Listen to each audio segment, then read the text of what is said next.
Hey guys, I'm just doing a quick update because I got a dental appointment in a couple hours. So I just want to do a quick update. We were discussing the one row hand spun scarf by Stephanie Pearl McPhee, aka the Yarn Hearted. Um, and I was telling y'all I had made it before with some bulkier yarn. This is with the James C. Brett. I don't remember the colorway. I made this a couple years ago for my husband. I had to wait for it. I was like looking for the perfect pattern for that to bring out that yarn as well as add some texture. And this is the same pattern. So this is with bulkier yarn and larger needles. And then this one, I want it to be more, I'm not know what the word I'm looking for. Um, and it's still with block out wide. This is 80% superwash and 20% nylon, so it still can block out block out wider than that. And this is some old stash, guys. This is from the Knitting Corner, so this yarn is probably 9 or 10 years old. And I finally found projects for it, so I made a hat for it already, and then now I'm doing the scarf to go with it. The other project that I'm currently working on is I started Ursula Woods OMG Granny Squares Contra Blessing shawl, and I am on row 11, getting ready to start row 12, I think. Everybody said to make sure I count my stitches after each row to stay on track, and so far so good. So this yarn that I'm using is also some deep stash. This is one of the first skeins of yarn I bought from Baba Sheep, which is another local yarn shop. I got 3 of these, and I've been sitting here trying to figure out for years what to use it with, and I decided to use it for this show. I'm gonna have plenty. There's 3 skeins of it, and 3 balls of it rather, and I think there's 385 yards per ball. So I got plenty of it to finish that. The other finished object I have is for my third grandchild, which is a little girl. I'm getting her some stuff ready for fall and winter, so I made her a little hat. When I took y'all with me to Hobby Lobby, I had finished the hat. I was looking for the pom pom for it, and so then I also made a matching little virus shawl. And this virus shawl is the textured one that Bagel Day Crochet has on her channel. So I finished that. And then I also had one carrot cake left of this colorway. I don't know what the colorway was, but I did a simple circle scarf. Well, I did it straight, and then what did I? Let me see. Let me find the end. Yeah, I did this one straight, and then I wove, and then I seamed it together. And the stitch I used was the bush stitch. I talked to y'all about that before. There is a tutorial for it on my channel. Um, I've taught this pattern to my some of my friends who knit and crochet, and they use it all the time for blankets. It's a very fast pattern. Once you get the hang of the rhythm of it, you don't have to look. You can feel where the chains are. You can just go to town with this pattern. So I also finished that. So that's one, two, three, four, uh, 5 finished objects. I finished that It's a Wrap shawl using the It's a Wrap yarn from Red Heart that I had gotten it from Ollie's, and I did not like that type of yarn. I will not ever be buying that type of yarn um, because it's splitty. I actually was thinking about just taking it, unraveling that yarn and taking it through my spinning wheel and adding more twist to it, but it's cotton.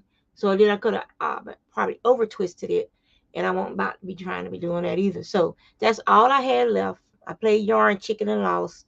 I had to pull back that last black row because I ran out just a little bit past the point on that shawl. So I ran out just a little bit past the point. Um, And like I said, I only bought one skein of this because I wanted to try it to see what all the hoopla was about with those cakes of yarn, like from Hobie and Ice and other places.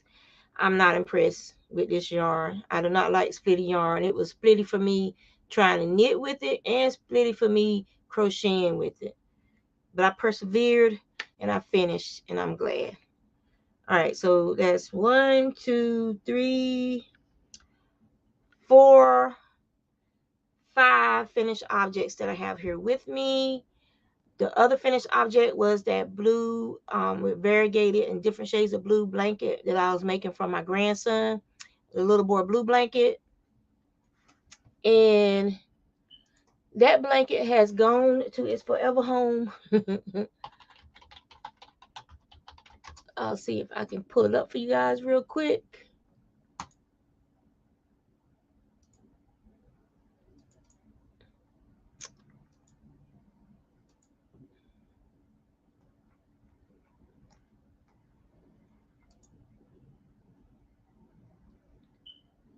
Okay, share screen.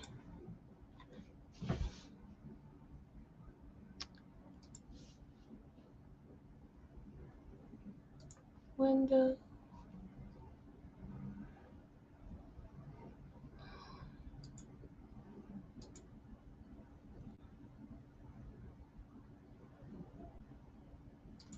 Chrome tab. There we go.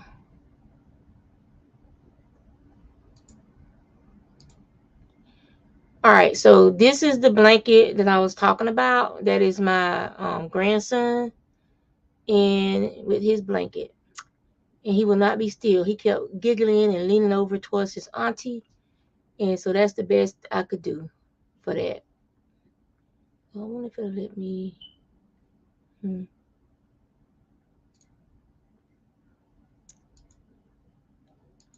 That was the one. This is the blanket. Right here, like some of the blues you can see in there. All right, stop sharing. And that's my Instagram. My Instagram is also She Spins, so you can find all the stuff that I'm working on there. Good morning. Good morning. Oh, thank you. I'm not gonna be up here long. I'm just trying to do my update video, and then I'm out. I'll be going around hanging around with other folks. Um, the other finished object was actually a repair, and that is this blanket behind me. This blanket is probably close to 100 years old. Who knows how old this blanket is, but I know Aunt Ella was in her 90s when she passed. And I saved this blanket from the fire pit. They were cleaning out her house after she died, and this was back, God, I think I was stationed in Great Lakes. So this was in the early 90s when I saved this blanket, and it is 2022. So that's why I say this blanket is probably close to 100 years old, because I know this was in Miss Ella's house when I was a little girl. This blanket was there, and I know she said that her grandmama or her mama made this blanket. Somebody in her family made this blanket, and these colors are straight up from the freaking, I would say they were from the 60s or 70s. And but if her mom and them made it, that was before the 60s and 70s. And if some of it was made with wool, which is this part right here, this gray is wool, and it's felted over the years, and it's broken down where it felted, where it's been rubbing on this acrylic. This is not a soft acrylic, or polyester or whatever it is made out of. I'm not sure. It's and I had to replace one of the blocks in it last night because when we washed it, the wool part completely disintegrated in one of the blocks. But the polyester or acrylic or whatever this fiber is, it survived. So I just basically, I don't have any yarn this size. It looks like it's in between the DK and sport weight, and I don't have any. My yarn is either not in these colors anyway. That would kind of go. with the blanket. And it's a little bit bigger. The square is, this is the back side of the square, and then this is the front side of the square.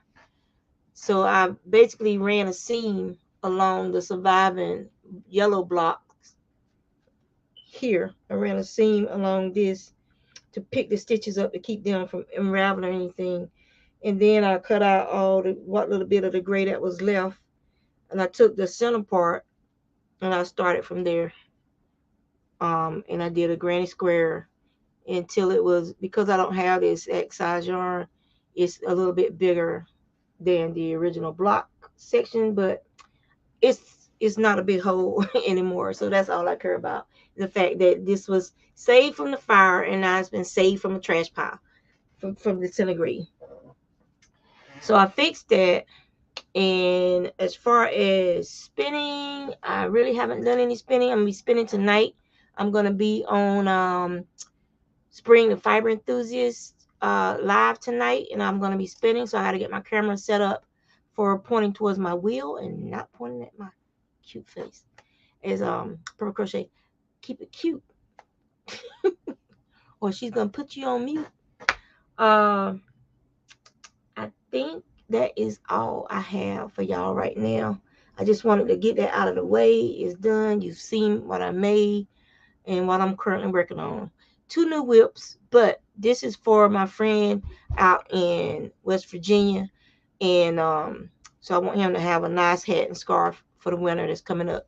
So y'all take care, and I'll see you on these YouTube streets soon.